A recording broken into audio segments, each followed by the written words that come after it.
Students, இப்போ நான் பார்க்க போகிறது பயிற்சி 3.2. ஃபர்ஸ்ட் சம் பாருங்கள்.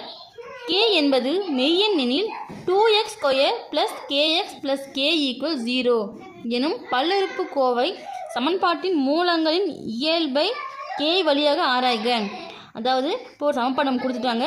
இந்த சமன்பாடு பார்த்தீங்கன்னா கேனுடைய ப்ரொசீஜர் படி இப்போ நம்ம ஃபார்முலா யூஸ் பண்ண போகிறோம். யூஸ் பண்ணி இதுக்கான 3 மூலம் அது என்னென்ன டைப்பிங் அப்படின்னு பார்க்க போகிறோம். சரிங்களா?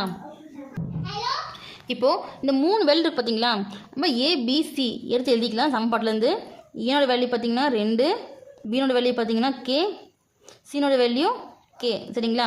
இப்போ இதை வச்சு நம்ம பாருங்க, del equal 0, del less than 0, del greater than 0 இந்த வேல்யூவேஷன் இந்த 3த்தையும் நம்ம கண்டுபிடிக்க போகிறோம். சரிங்களா? அதுக்கான ஃபார்முலா நமக்கு தெரியும். Del equal b² - 4ac. ஓகேங்களா? இப்போ இதை வந்து அப்ளை பண்ண போகிறோங்க. பின்ற இடத்துல கே இருக்குது. ஸோ கே ஸ்கொயர் - 4, ஏன்ற தவிர 2 இருக்குது, சின்ற தவிர கே இருக்குது. எடுத்து எழுதிக்கலாம். இப்போ கே ஸ்கொயர் அப்படியே வரும். -4 × 2 8, கே அப்படியே இருக்கும். சரிங்களா? அப்போ இது வந்து காமன் என்ன வெளியே எடுக்க முடியும்னு பார்த்தீங்கன்னா கே எடுக்கலாம். இப்போ கே வெளியே எடுத்துட்டாங்கன்னா உள்ளே வந்து கே -8 இருக்கும். சரிங்களா? இப்போ இது வந்து டெல்லோட வேல்யூ. இப்போ இந்த வேல்யூ வச்சு இப்போது டெல் ஈக்குவல் 0 இந்த இதெல்லாம் ஃபஸ்ட் நம்ம அப்ளை பண்ணோம். டெல் ஈக்குவல் 0 எனில் அப்ளை பண்ணும்போது k equal into k -8 equal k = 0 + 0 × 0 - 8 அப்படின்னு கிடைக்கும். ஓகேங்களா? இப்போ இந்த 2 வேல்யூவேஷன் நமக்கு இருக்குது பார்த்தீங்களா, இதை பிரித்து நம்ம எழுத போகிறோம். அப்போது காரணிப்படுத்துகிற மெத்தடில் போடும்போது k ஈக்குவல் 0, k -8 ஈக்குவல் 0 அப்படின்னு வரும். ஓகேங்களா? அப்போது இப்போ மைனஸ் இருக்கிறது ஈக்குவல் ப்ளஸில் மாறும். அப்போது k ஈக்குவல் +8, k ஈக்குவல் 0. சரிங்களா?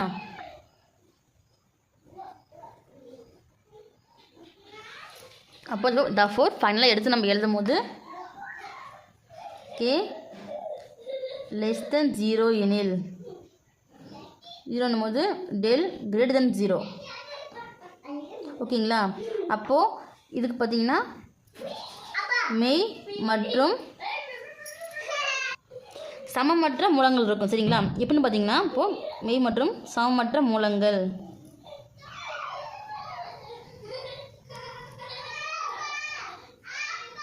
இப்போ எப்படி சொல்கிறோம் போது நம்ம கிராஃப் போடுவோம் பார்த்தீங்களா. இப்போ கிராஃப் பண்ணும்போது இப்போ 0 1 2 இங்கே -1 -2 இங்கே +∞ போயிட்டுருக்கும், இங்கே -∞. அப்போது இதில் இப்போ 0 8 அப்படி மென்ஷன் பண்ணும்போது கீனோட வேல்யூ 0 விட சின்னதாக இருக்குது. அதே டெல்லோட வேல்யூ பார்த்திங்கன்னா 0 விட பெருசாக இருக்குது. அப்போ ஸோ இந்த லைன் ஃபார்மேஷன் படி இதுக்கு மெய் மற்றும் சமமற்ற மூலங்கள் இருக்கும். சரிங்களா? அதே போல் அடுத்தாஃபா அது k ஈக்குவல் 0 அப்படின்னாலும் சரி, இல்லை k ஈக்குவல் 8 இந்த 2 வேல்யூவில் டெல் வந்து 0வாக இருந்ததுன்னா இதுக்கு மெய் மற்றும் சமமான மூலங்கள் இருக்கும். ஓகேங்களா? இது 0, கேனோட வேல்யூ 8 அப்படின்னா 0 அப்படின்னு வரும்போது மட்டும்தான் அதே சமமான மூலங்கள் இருக்கும். ஸோ பாருங்க, k லெஸ் தென் 8 அப்புறம் k கிரேட்டர் தென் 0 இப்படியும் எழுதிக்கலாம். 0 less than k less than 8 இப்படி எழுதிக்கலாம். சரிங்களா? இப்படி வரும்போது டெல் வந்து கிரேட்டர் தென் 0 அப்படின்னு வரும். கிரேட்டர் தென் 0 அப்படின்னும் போது இதுக்கு full and full imaginary part மட்டும்தான் வரும்.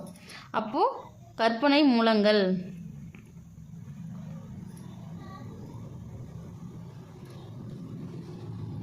ஓகேங்களா? கற்பனை மூலங்கள் உண்டு. இதை வந்து ஃபைனலாக எடுத்து எழுதிக்கோங்க.